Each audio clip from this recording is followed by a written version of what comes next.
Hello everybody and welcome to another Beyond All Reason video. Today we have a 1v1 on a bit of a large map.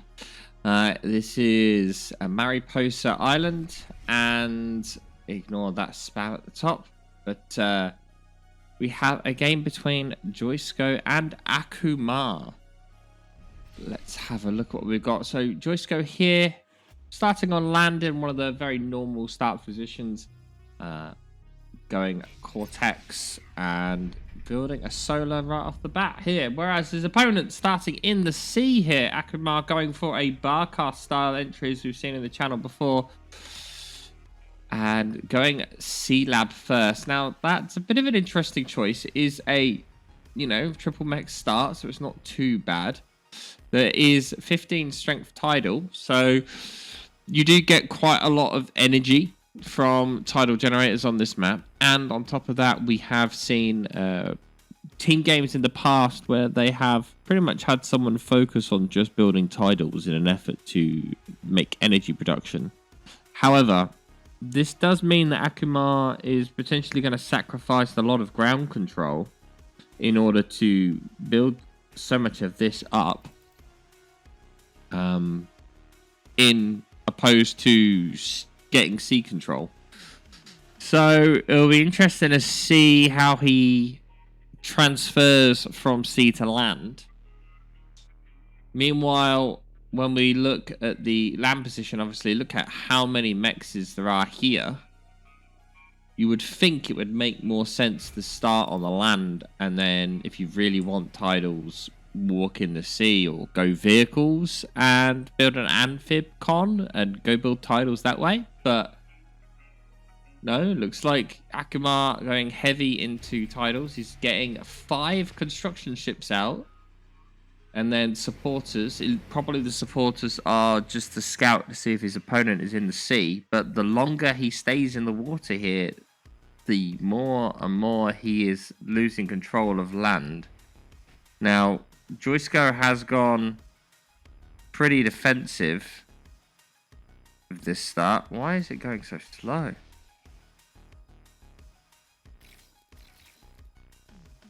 Alright, well, we'll play it 2 times speed rather than at 1 times, because for some reason it was playing at like 0.6 the speed for some reason. And Joisco going finally into some combat units here. And he's going to go over and scout and find out that Akumar is nowhere to be seen. Joisco's still just pumping units. Resbots now, though. Now, there's a bit of a change to the UI recently. As you can see here, there's a box area right here that shows 8k in yellow. That's how much energy there is. And so you can see now that there's 8k worth of energy in trees there, another 8k here. So actually getting your energy production isn't that important when you can just use resbots here to just get as much of the trees as you can.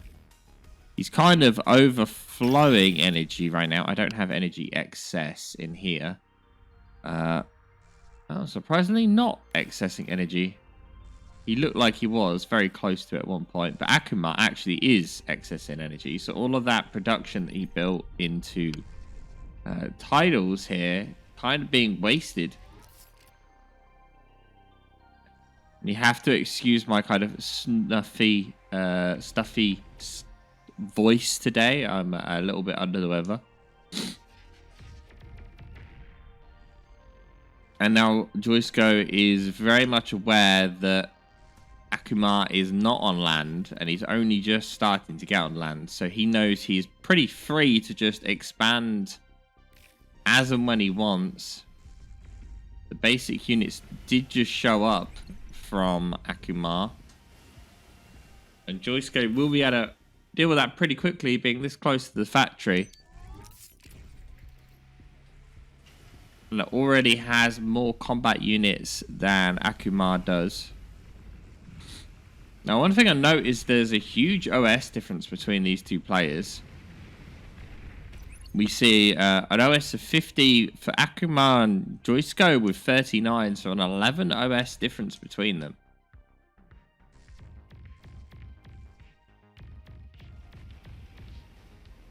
Oh, stops one con turret being built. That's pretty big.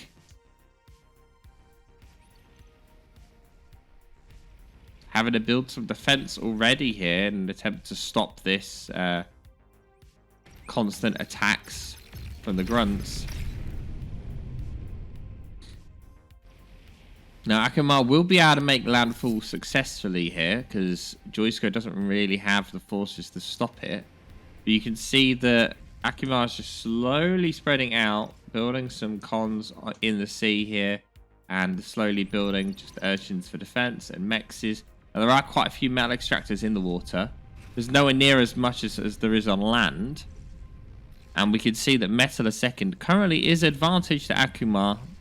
Energy is kind of anyone's game. But metal produced overall is currently Joisco's lead. Not by much, by about 500 metal. But this start of Akumar's is going to mean that Joisco's going to get that high ground pretty easily.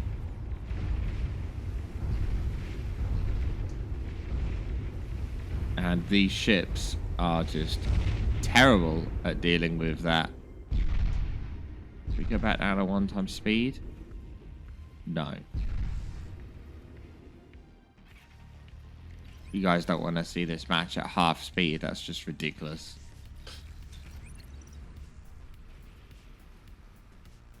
There's some assault frigates coming out now from Joisco, and this is an interesting thing, is that basically because this is a team game map, they're both having to build from multiple factories.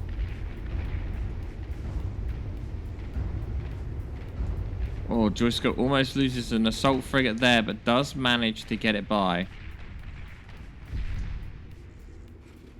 Again, if you're tuning in halfway through and wondering why everything's shooting so quickly, just because we've upped the speed a bit here so that we're not playing at the 0.67% speed that it does normally for some reason.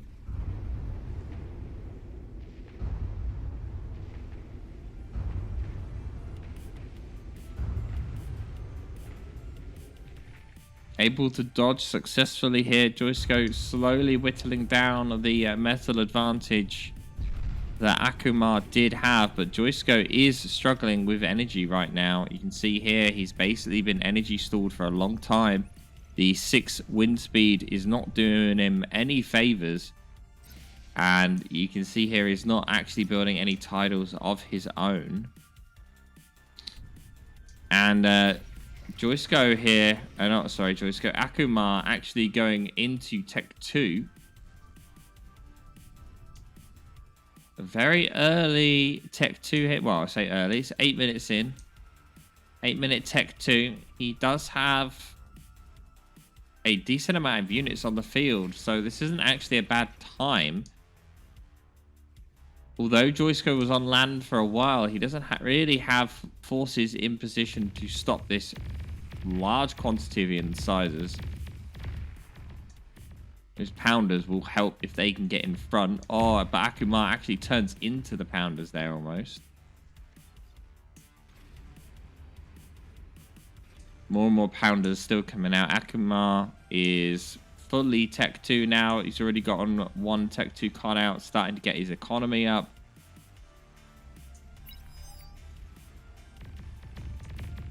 Yeah, there is a red resbot right in the middle of blue territory. Oh, but somewhat unfortunate there how the incisors go straight into a bunch of LLTs and twin guards. Losing quite a few of them there, basically for nothing. And yeah, the amount of energy that Akumar is getting right now is quite a lot. The wind gen is starting to pick up, but you can see now how both players have shifted. Well, Joisco has also shifted now to titles as well. The question is will both players be able to defend those titles? We can see that There is 0 naval factory now for Akumar. He has nothing to contest the sea anymore. And Joisco is building more and more sea-based units to push in here. And Akumar is kind of eggs in basket here. If he loses this energy production, it's pretty much it for him. The sea-based HLT does go up in time to save the day, but it is looking a bit risky here as even more assault frigates are making their way over. Now, there are no subs or anything here to deal with the mexes. There is a sub coming down at the top. Meanwhile, the land-based side of things is still looking a bit precarious for Akumar. He's getting Tech 2 units up, which will help, but he still is, you know, as we said earlier on, he's forced on the low ground. No one, for some reason, has taken this bottom corner, which I find interesting. There is a con queued up to do that. There's an idle con in the center. Part of me is surprised that we don't see a air constructor from Joisco, an air lab, just to, well, A, defend, and B, get over and cap this bottom section, because there's not much here, but a radar here would be tremendous for Joisco, giving him a lot of intel. At the same time, the naval force here does try and get a bit more value. There are plenty of torpedo defenses, which are surprisingly doing a good job, but there's not enough really here to hold the line. And here we see the loss of some titles. Shurikens do come in here. HLT able to shoot over, and the Shurikens able to stop this push. Torpedo defense keeps hitting the wreck rather than hitting the ship.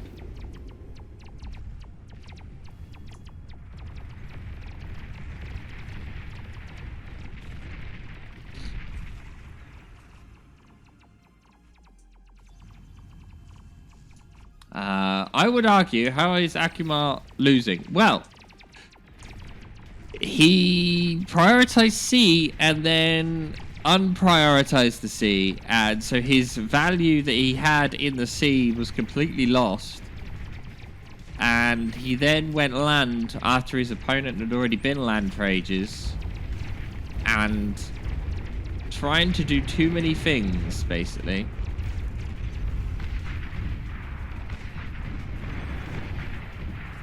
Tech 2 defenses will stop a lot of this Tech 1 army. Shuriken's doing a very good job at delaying the inevitable, but Akumar on a severe back foot here. He does have fusions now, which will make those titles a little bit null and void, but this is a big army here of Joisco, and Joisco applying pressure very well. He's got naval units coming around from either side here in an attempt to try and pressure Akumar.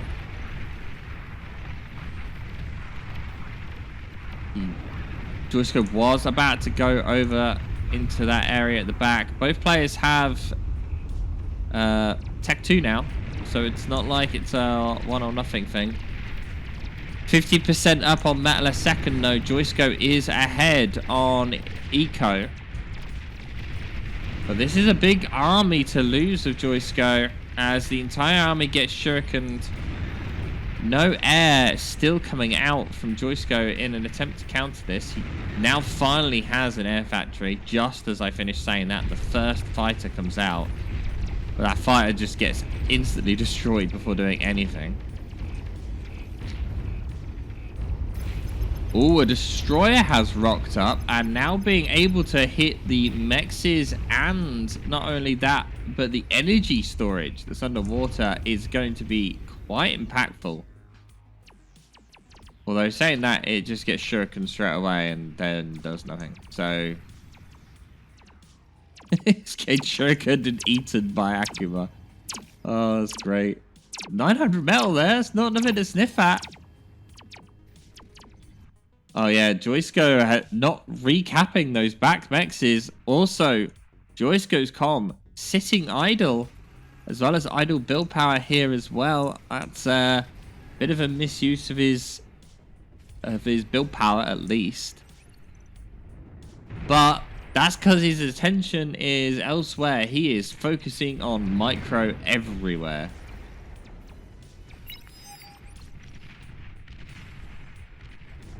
This very forward Khan building AA here.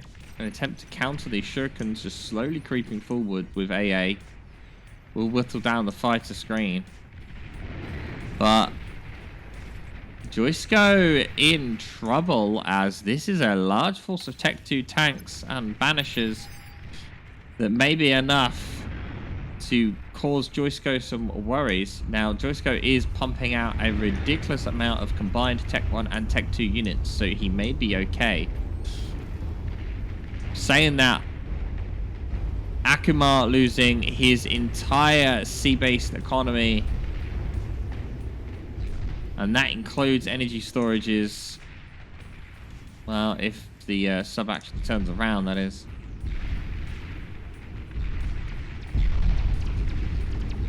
Shurikens again come in and attempt to save it, but all of the titles are gone. Energy storage is about to go as well, and wow, the Shuriken's doing a tremendous job here. Getting most of this build power as well. There is still quite a lot of it left on this Tech 2 factory. A third fusion about to go up. The C lab also staying in place, but